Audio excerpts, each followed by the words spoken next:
The morning sun cast long shadows across the dusty checkpoint outside Kandahar, as Sergeant Mike Rodriguez adjusted his helmet and wiped sweat from his brow. The temperature was already climbing toward what promised to be another scorching day in Afghanistan. His team of 6 soldiers had been stationed at this remote outpost for 3 months now, conducting routine vehicle searches and identity checks on the main road leading into the city. Rodriguez had seen it all during his 2 tours of duty. Smugglers trying to move weapons, locals attempting to transport goods without proper documentation, and the occasional suspicious individual who required extra scrutiny. But nothing had prepared him for what was about to unfold on this seemingly ordinary Tuesday morning. The first sign that something was different came when Private Jackson, who was monitoring the radio, suddenly straightened in his chair. His face went pale as he listened intently to the crackling transmission coming through his headset. Rodriguez noticed the change immediately and walked over to the communication station. "What's the situation, Jackson?" Rodriguez asked, his voice carrying the authority that came with years of military experience. Jackson looked up, his eyes wide with a mixture of excitement and nervousness. "Sergeant, we just received intelligence about a high-value target.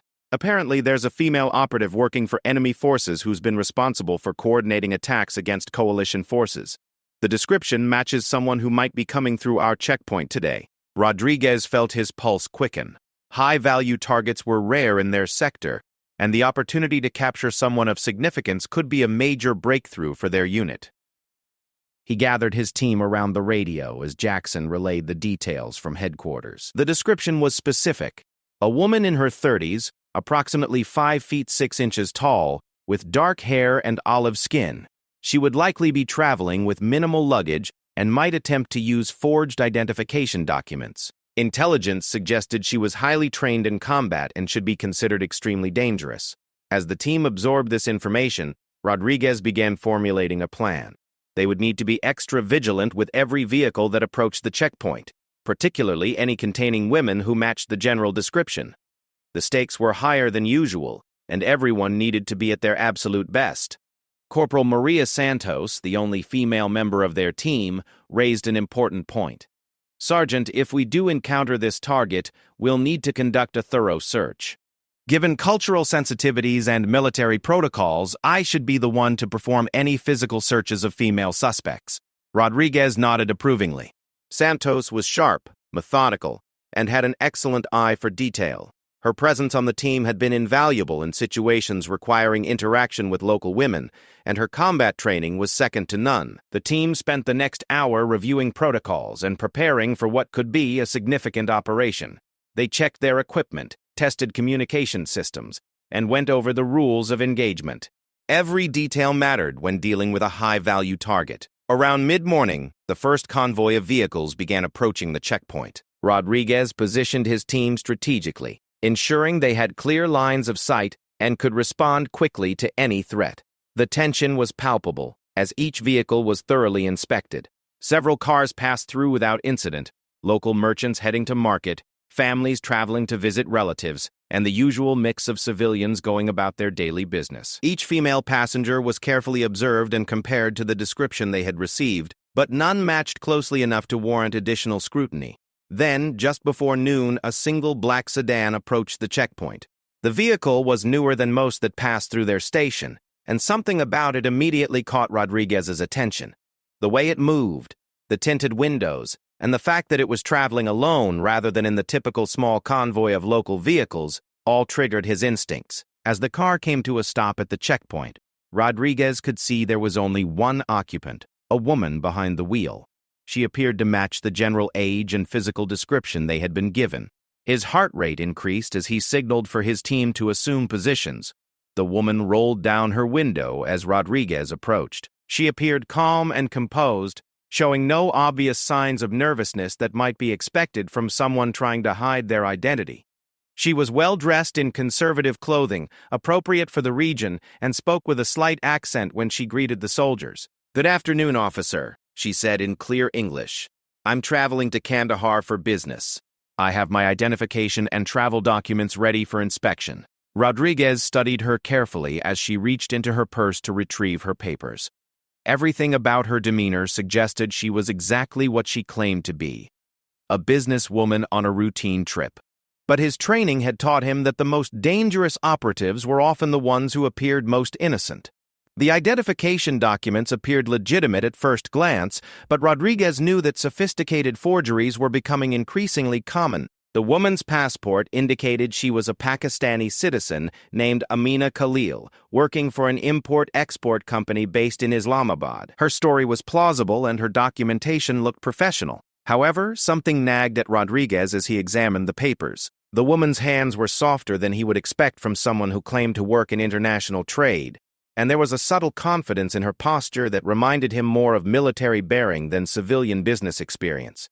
Santos approached the vehicle to conduct the female passenger search that protocol required. As she began asking routine questions about the purpose of the trip and the woman's business activities, Rodriguez noticed something that made his blood run cold. The woman's answers were perfectly rehearsed, almost too perfect. Every response came without hesitation, and her story had the kind of seamless consistency that suggested extensive preparation. In Rodriguez's experience, even legitimate travelers usually showed some uncertainty or had to think about details when questioned thoroughly. More concerning was what Santos whispered to him when she stepped away from the vehicle for a moment. During her inspection, she had noticed that the woman was wearing clothing that, while appropriate for the region, showed signs of being recently purchased. The tags had been removed, but there were still creases in the fabric that indicated the garments were new. Additionally, Santos had observed that the woman's hands showed calluses consistent with weapons training, and her reaction time when asked to step out of the vehicle for a more thorough search was faster than typical for a civilian. These were subtle signs, but they were enough to raise serious red flags. Rodriguez made the decision that would change everything. Based on the combination of factors, the matching physical description, the suspicious timing of her travel, the overly perfect documentation, and the physical indicators that Santos had observed, he determined there was probable cause to detain the woman for further questioning. "Ma'am, I'm going to need you to step out of the vehicle and accompany us to the checkpoint station for additional screening," Rodriguez announced, his hand instinctively moving closer to his sidearm. The woman's reaction was immediate and telling. For just a fraction of a second, her composed facade cracked, and Rodriguez saw something flash in her eyes that confirmed his suspicions. It wasn't fear exactly, but rather the cold calculation of someone evaluating their options in a potentially dangerous situation. "Is there a problem, officer?" she asked, her voice maintaining its calm tone despite the subtle change in her body language that Rodriguez's trained eye didn't miss. "Just routine security procedures, ma'am. Please step out of the vehicle slowly and keep your hands where we can see them." As the woman complied with his instructions, Rodriguez felt the familiar surge of adrenaline that came with potentially dangerous situations. His team was positioned and ready, and he was confident they had the situation under control. What he didn't know was that this woman was not the enemy operative they were looking for, and that his decision to detain her was about to trigger a chain of events that would bring 50 of the most elite Marines in the United States military to this remote checkpoint within the next few minutes. The woman stepped out of her vehicle with deliberate, measured movements that immediately caught the attention of every soldier at the checkpoint. There was something about the way she carried herself that suggested military training, though Rodriguez couldn't quite put his finger on what specifically triggered his instincts. She moved with the kind of controlled precision that came from years of discipline and physical conditioning. Santos approached to conduct the standard pat-down search, while the rest of the team maintained their positions around the checkpoint. As she began the procedure, the woman remained perfectly still and cooperative, answering questions in the same calm, measured tone she had used throughout the encounter. "What type of business brings you to Kandahar?" Santos asked as she systematically checked for concealed weapons or contraband. "Import-export operations," the woman replied without hesitation. "My company works with local suppliers to source textiles and handicrafts for international markets. I'm meeting with several vendors to discuss new contracts and quality standards." The answer was detailed and plausible, the kind of response that demonstrated extensive knowledge of legitimate business operations in the region. But Santos noticed something during her search that made her pause. The woman's muscle tone and physical conditioning were far beyond what would be expected from someone who spent their days in offices and meetings. Rodriguez watched the interaction carefully while simultaneously monitoring radio chatter from headquarters. The intelligence they had received about the high-value target was considered reliable, coming from multiple sources who had provided accurate information in the past. The description matched, the timing was suspicious, and his team's observations suggested this woman was not what she appeared to be. Private Johnson, who had been examining the woman's vehicle, approached Rodriguez with a concerned expression. "Sergeant, I found something interesting in the trunk," he said quietly, ensuring the woman couldn't overhear their conversation. Rodriguez walked over to inspect Johnson's discovery. Hidden beneath a spare tire and emergency supplies was a small electronic device that Johnson couldn't immediately identify. It was roughly the size of a smartphone, but appeared to have specialized components that suggested it was some type of communication or tracking equipment. The device was sophisticated and expensive, far beyond what a typical businesswoman would carry for legitimate purposes. Rodriguez felt his suspicions solidify as he examined the equipment. This was exactly the type of gear that intelligence operatives used for covert communications with handlers, or for gathering information about military operations.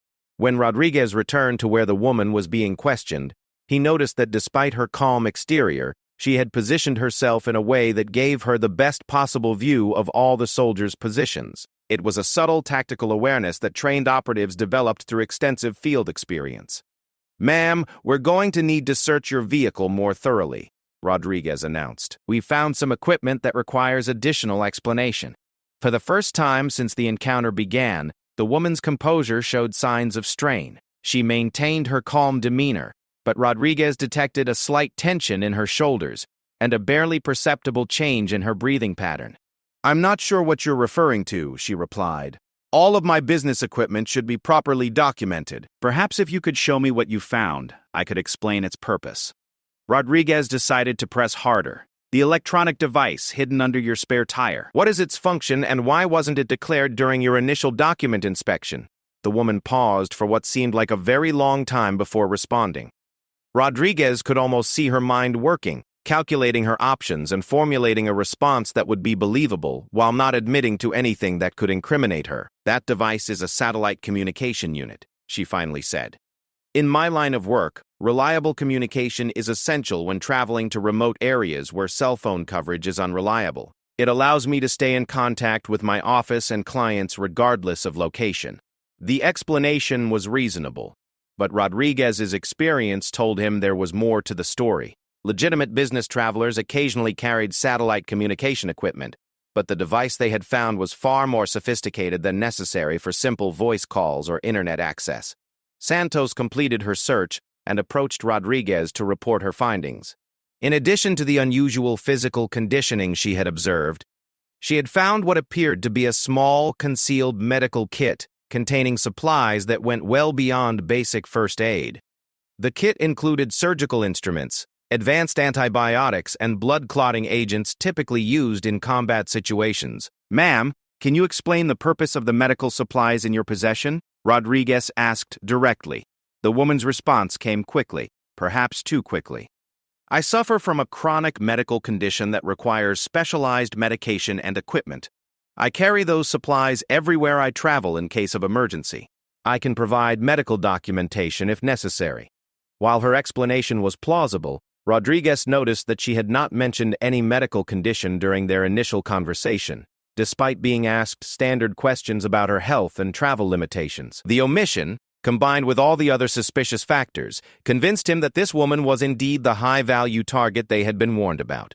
Rodriguez made the decision to formally detain the suspect for transport to a more secure facility, where intelligence specialists could conduct a proper interrogation. He signaled to his team to prepare restraints and began the process of officially placing the woman under military custody. "Ma'am, based on our investigation, I am placing you under temporary detention for further questioning regarding suspected terrorist activities," Rodriguez announced following established protocols for high-value captures. The woman's reaction was immediate and completely unexpected. Instead of protesting her innocence or demanding to contact a lawyer, she stood perfectly still and looked Rodriguez directly in the eye. "Sergeant Rodriguez," she said, using his name despite the fact that he had never identified himself during their encounter. "I believe you are making a significant mistake. Before you proceed with this detention, I strongly recommend that you contact your commanding officer and verify my identity through proper channels. Rodriguez felt a chill run down his spine. The woman knew his name, rank, and apparently understood military protocols better than most civilians. Either she was an extremely well-informed enemy operative, or something was terribly wrong with the situation. "How do you know my name?" Rodriguez demanded, his hand moving to his weapon as his team tensed around him. "Sergeant, I am Commander Sarah Mitchell, United States Navy, working under deep cover assignment for naval intelligence," the woman said calmly. "My mission is classified at the highest levels, and my cover identity as Amina Khalil has been maintained for 18 months to infiltrate a terrorist cell operating in this region." Rodriguez felt the world shift around him. If this woman was telling the truth, then he had just compromised a major intelligence operation and potentially put an undercover operative's life in danger. But if she was lying, it was exactly the kind of story a captured enemy agent might concoct to escape custody. "I need to see military identification," Rodriguez said, trying to keep his voice steady despite the confusion and growing concern about the situation. "My actual identification cannot be carried during deep cover operations," Commander Mitchell replied. "Any such documentation would immediately blow my cover and endanger the entire mission. However, there is a verification protocol that your command structure can implement to confirm my identity and assignment." Rodriguez realized he was facing an impossible decision. Standard protocol required him to detain anyone who matched the description of a high-value target, especially when they possessed suspicious equipment and couldn't provide adequate identification. But if this woman was indeed an American intelligence officer, detaining her could have catastrophic consequences for national security operations. The tension at the checkpoint was palpable as Rodriguez weighed his options. His team was ready to follow his orders, but he could see uncertainty in their faces as they tried to process what they had just heard. The situation had escalated far beyond a routine checkpoint inspection. "Commander, if you are who you claim to be, then you'll understand that I need to follow proper verification procedures," Rodriguez said carefully. "I'm going to contact my commanding officer and request immediate guidance on this situation." As Rodriguez reached for his radio to contact headquarters, he had no idea that the woman standing before him was indeed Commander Sarah Mitchell, one of the most highly decorated intelligence officers in the Navy, and that her deep cover mission was considered so critical to national security that its compromise could set back counterterrorism efforts in the region by years. More importantly, he had no way of knowing that Commander Mitchell's backup team had been monitoring her location through encrypted GPS tracking, and that her failure to check in at scheduled intervals had already triggered an emergency response protocol that was bringing 50 elite Marines to the checkpoint at maximum speed. Rodriguez keyed his radio with trembling fingers, knowing that the next few minutes would either validate his decision or potentially end his military career. The weight of the situation pressed down on him as he tried to formulate exactly how to explain what was happening to his commanding officer. "Base, this is Checkpoint Alpha 7, Rodriguez transmitted. "I need immediate guidance on a Code Yellow situation. We have detained a female suspect matching the HVT description, but she claims to be Navy intelligence operating under deep cover." The radio crackled with static for several long seconds before Lieutenant Colonel Harrison's voice came through clearly. "Checkpoint Alpha 7, repeat your last transmission. Did you say the suspect claims to be Navy intelligence?" "Affirmative, sir. Subject identifies herself as Commander Sarah Mitchell, Navy intelligence, working deep cover for 18 months. She cannot produce military identification due to operational security requirements and is requesting verification through command channels."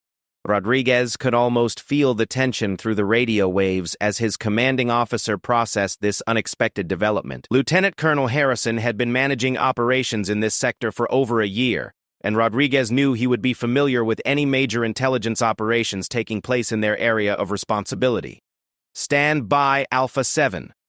Do not take any further action until I can verify this information. Maintain security protocols, but treat the subject with appropriate caution until we can confirm her identity." As Rodriguez waited for further instructions, he noticed that Commander Mitchell appeared to be growing increasingly concerned about something beyond the immediate detention situation. She kept glancing at her watch and scanning the horizon as if expecting something to happen. Sergeant Rodriguez, she said quietly, I need you to understand that every minute I'm delayed here increases the risk to my mission and potentially to the lives of other operatives in the field. My failure to arrive at a scheduled meeting could compromise months of careful intelligence gathering. Santos, who had been monitoring the perimeter, approached Rodriguez with another complication. Sergeant, we're getting radio chatter about increased enemy activity in the region. Intelligence is reporting unusual communications patterns and possible coordinated movement of hostile forces. Rodriguez felt the situation spiraling beyond his ability to control it. The detention of what might be an American intelligence officer was complicated enough, but the additional intelligence about enemy activity suggested that larger events were in motion that his small checkpoint team wasn't equipped to handle. Commander Mitchell seemed to sense the growing tension and spoke directly to Rodriguez. Sergeant, the mission I'm on involves infiltrating a terrorist cell that's planning a major attack against coalition forces. Every hour of delay gives them more time to complete their preparations and potentially cost American lives. The sincerity in her voice was compelling, but Rodriguez had been trained never to accept claims at face value, especially from potential enemy operatives who were skilled at deception and manipulation. He needed verification from official channels before he could even consider releasing someone who matched the description of a high-value target. Private Jackson, who had been monitoring multiple radio frequencies, suddenly straightened in his chair. Sergeant, I'm picking up encrypted military communications on channels that aren't normally active in our sector. It sounds like there's a significant operation being coordinated, but I can't decode the specifics. Commander Mitchell's expression changed immediately upon hearing this information. The concern that had been building in her demeanor suddenly shifted to what appeared to be genuine alarm. Sergeant, if there are encrypted military communications in this area that you weren't briefed about, it could mean that my backup team is responding to my failure to check in according to schedule, she said urgently. If that's the case, you need to establish contact with them immediately before this situation escalates beyond anyone's control. Rodriguez was beginning to realize that he might be dealing with something far more complex than a simple checkpoint detention. The combination of unusual radio activity, intelligence reports of enemy movement, and the possibility that he had accidentally interfered with a major military operation was creating a perfect storm of complications. Lieutenant Colonel Harrison's voice crackled through the radio again. Alpha 7, I'm getting conflicting reports from higher command about intelligence operations in your sector. I need you to provide a detailed description of your detainee and all equipment found in her possession. Rodriguez systematically relayed every detail they had observed: the woman's physical appearance, her claimed identity as Amina Khalil, the sophisticated communication equipment, the medical supplies, and her subsequent claim to be Commander Sarah Mitchell of Navy Intelligence. The radio went silent for nearly 5 minutes, during which time Rodriguez could see Commander Mitchell becoming increasingly agitated. She kept checking her watch and looking toward the eastern horizon, where a faint dust cloud was beginning to appear. Sergeant, she said with growing urgency, that dust cloud indicates approaching vehicles. If my backup team has been activated, they will be coming in force and will view any detained American intelligence officer as a potential rescue situation. You need to establish communication with them before they arrive. Rodriguez squinted at the horizon and could indeed see what appeared to be vehicles approaching at high speed. The dust signature suggested multiple heavy vehicles moving in formation, which was consistent with a military convoy responding to an emergency situation. Lieutenant Colonel Harrison's voice finally returned over the radio, but the tone was completely different from his previous transmissions. Alpha 7, I have confirmation from CENTCOM that there is indeed a classified Navy intelligence operation in your sector. However, I cannot receive specific details about operational personnel due to security classifications. The approaching convoy was now clearly visible, and Rodriguez could count at least 6 heavily armed vehicles moving toward the checkpoint at maximum speed. The lead vehicle appeared to be a command variant, while the others were clearly loaded with combat personnel. Commander Mitchell turned to Rodriguez with an expression that combined relief with continued concern. Sergeant, that convoy contains 50 elite Marines who have been providing backup security for my deep cover operation. They are responding to my failure to check in, which means they believe I may be in danger or that my cover has been compromised. Rodriguez realized that his checkpoint was about to be swarmed by a Marine force that would view the detention of their protected asset as a potential hostile action.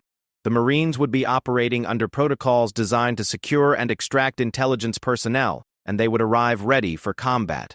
Alpha 7, you are ordered to release the detainee immediately and prepare to coordinate with incoming Marine units.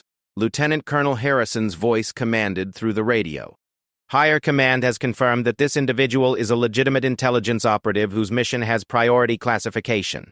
As Rodriguez began removing the restraints from Commander Mitchell, she provided crucial information about what was about to happen.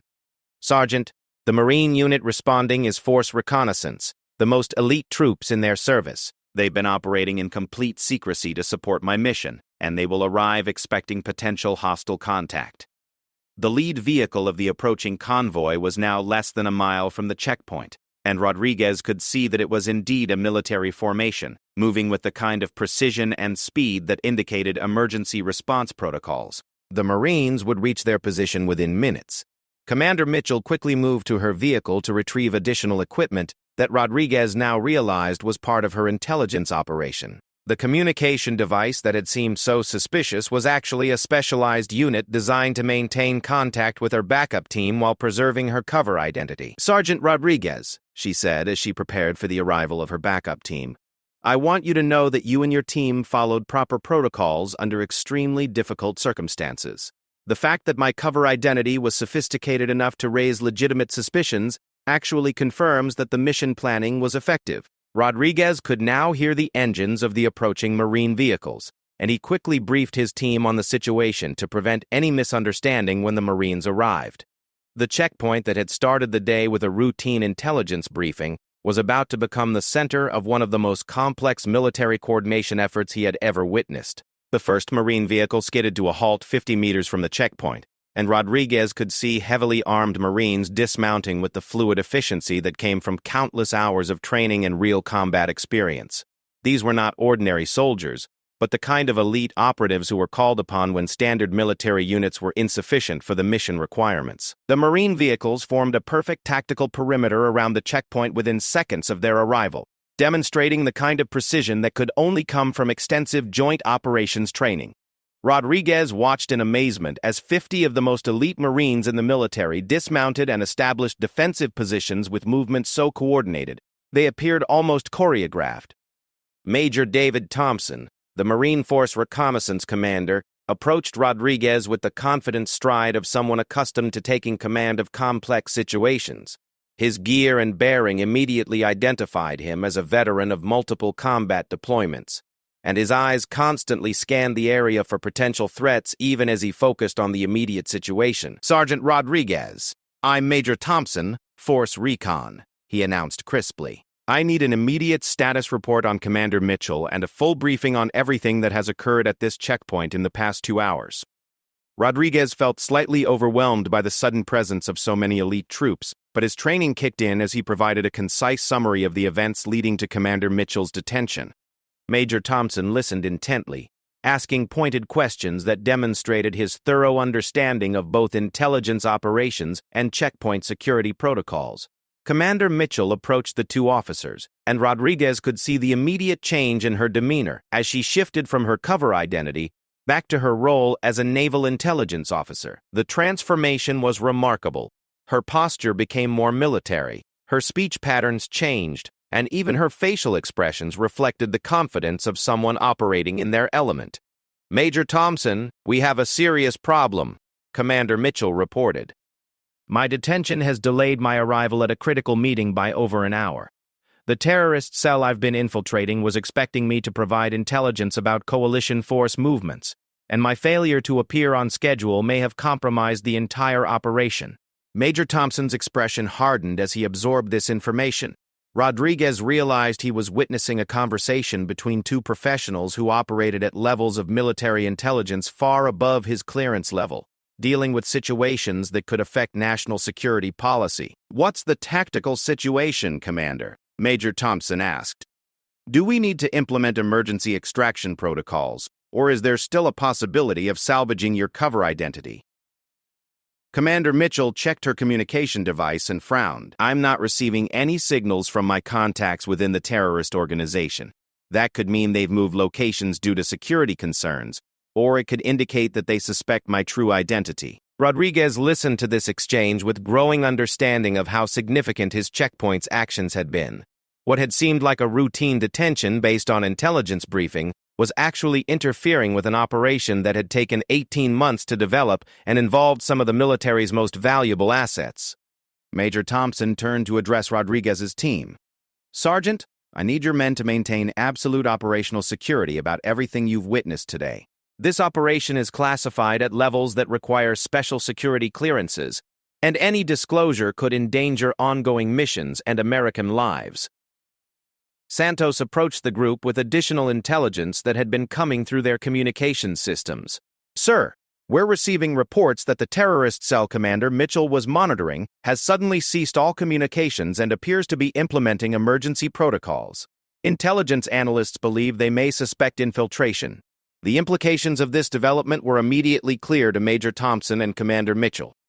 If the terrorist organization suspected they had been infiltrated, they would likely abandon their current location, change their communication methods, and potentially accelerate any planned attacks to avoid capture. Major, we need to make a decision quickly, Commander Mitchell said.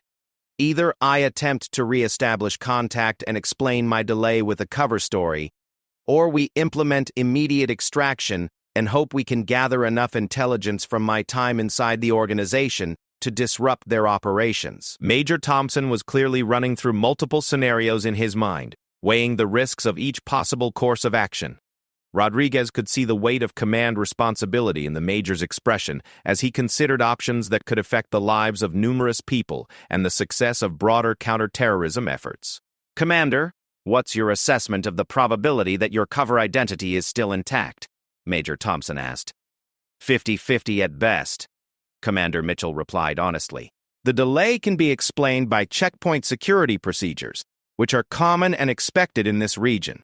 However, the terrorist cell's sudden communication shutdown suggests they may be implementing precautionary measures that could include testing my loyalty or identity. One of Major Thompson's communication specialists approached with urgent information.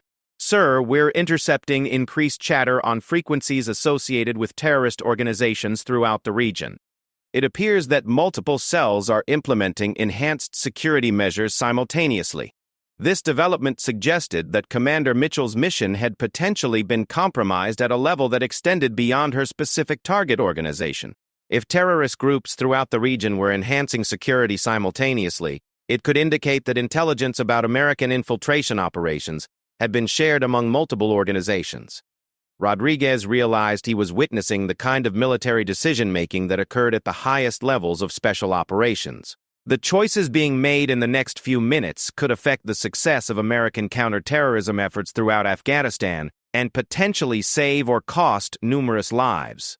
Major Thompson made his decision with the kind of decisive authority that defined elite military leadership.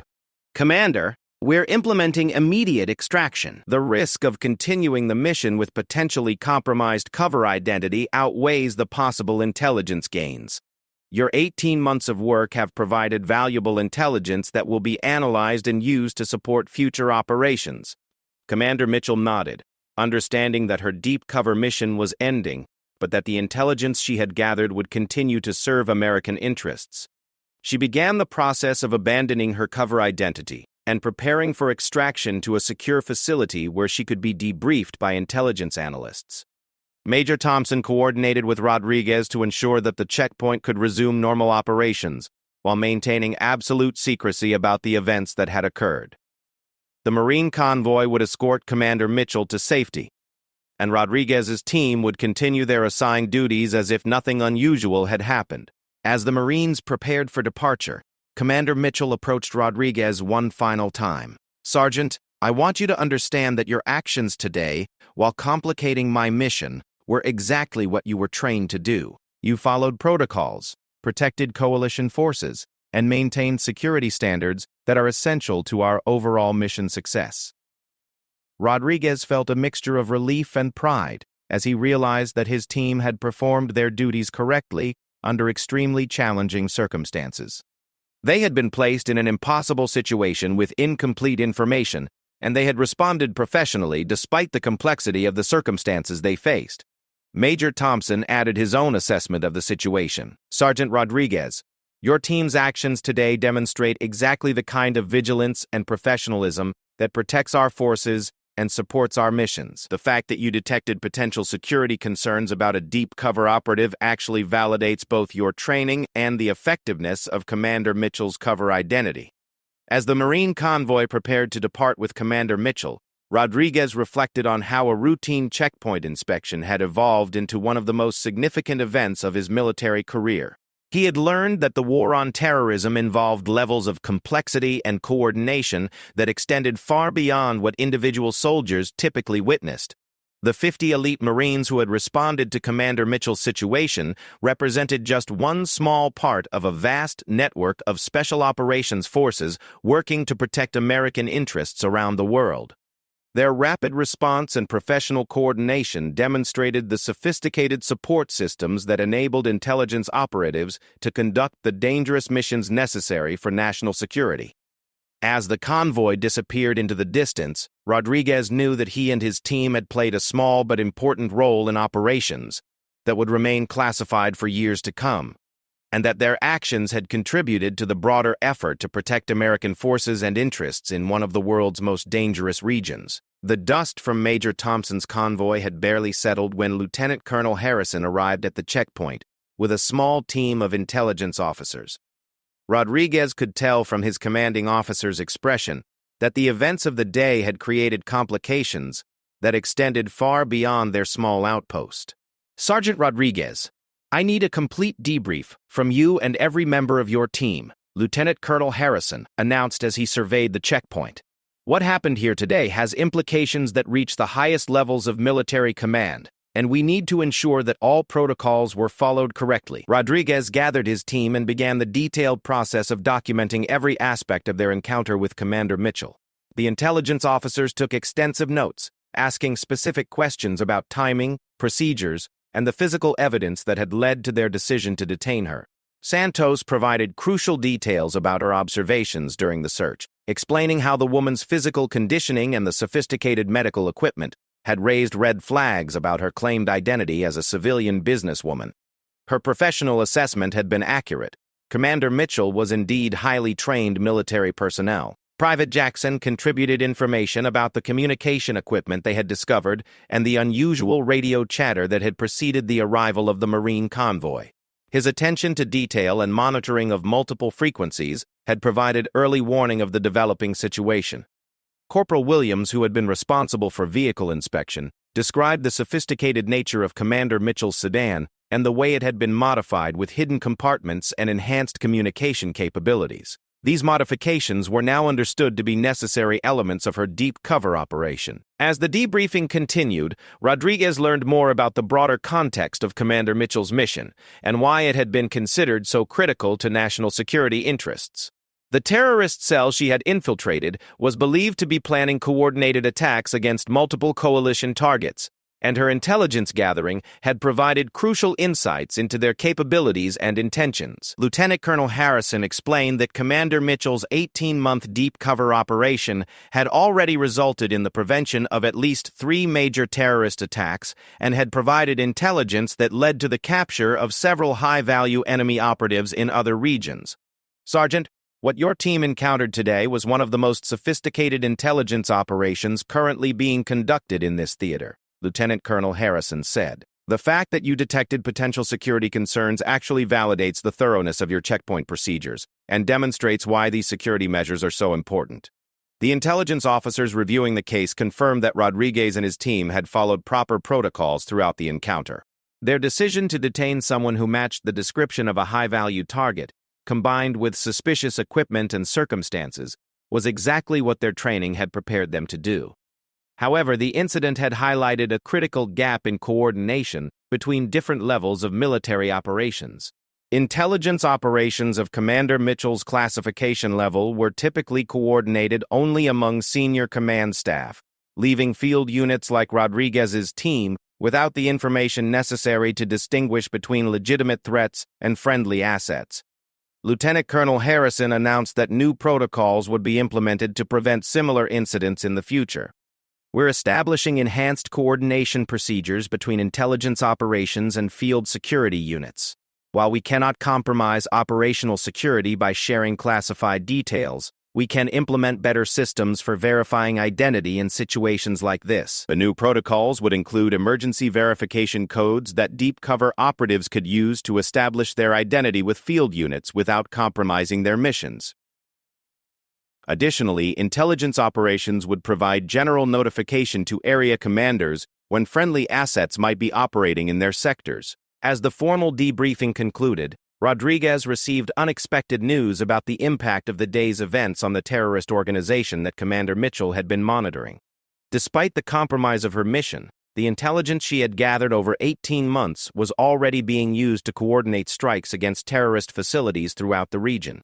Sergeant, I can tell you that Commander Mitchell's mission, even though it ended prematurely, has been considered one of the most successful intelligence operations conducted in this region, Lieutenant Colonel Harrison reported.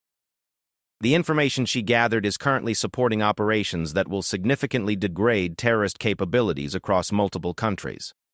Rodriguez felt a sense of satisfaction knowing that his team's professional conduct, even in an impossible situation, had contributed to broader mission success. They had been caught between conflicting duties, following security protocols while potentially interfering with friendly operations, and had handled the situation with integrity and professionalism. Santos received special recognition for her detailed observations and professional conduct during the vehicle's search. Her ability to detect subtle indicators of military training while maintaining appropriate protocols for dealing with female subjects had been crucial to the successful resolution of the situation. The intelligence officers provided Rodriguez's team with additional training on recognizing indicators of friendly intelligence operations while maintaining necessary security vigilance. This training would help them better navigate similar situations in the future while continuing to protect against legitimate security threats.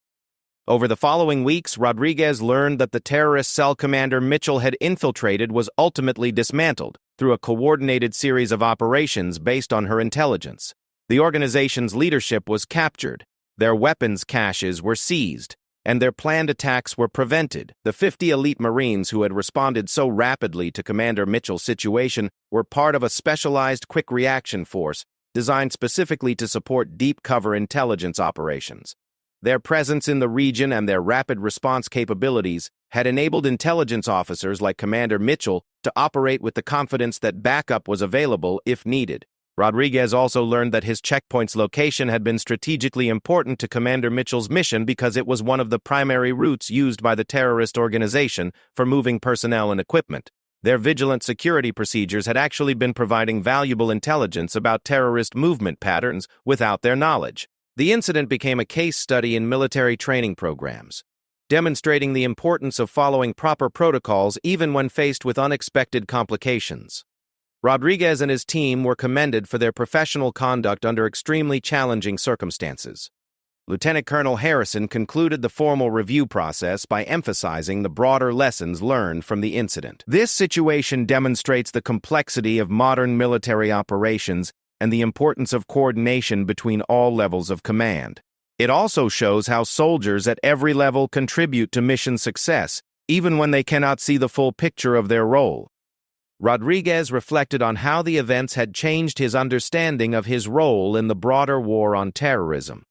His team's checkpoint, which had seemed like a routine assignment, was actually part of a complex network of security measures that enabled sophisticated intelligence operations to function effectively. The knowledge that their daily vigilance contributed to operations like Commander Mitchell's mission gave new meaning to the routine inspections and security procedures they performed. Every vehicle they checked, and every suspicious circumstance they investigated, was part of a larger effort to protect American interests and prevent terrorist attacks. As Rodriguez resumed his regular duties at the checkpoint, he carried with him a deeper appreciation for the interconnected nature of military operations and the importance of maintaining the highest standards of professionalism regardless of circumstances. The day when they stopped the wrong woman had taught him that, in the complex world of modern warfare, doing the right thing sometimes meant following protocols, even when the full picture wasn't visible. The 50 elite Marines who had arrived in response to Commander Mitchell's situation represented the kind of rapid response capability that enabled American forces to operate effectively in hostile environments. Their presence demonstrated the military's commitment to supporting every soldier and intelligence officer, regardless of the risks involved. Rodriguez knew that the events of that day would remain classified for years to come, but the lessons learned about professionalism, protocol adherence, and the complexity of military operations would influence his approach to duty for the remainder of his career. He had been part of something larger than he initially understood, and that knowledge reinforced his commitment to excellence in every aspect of his service.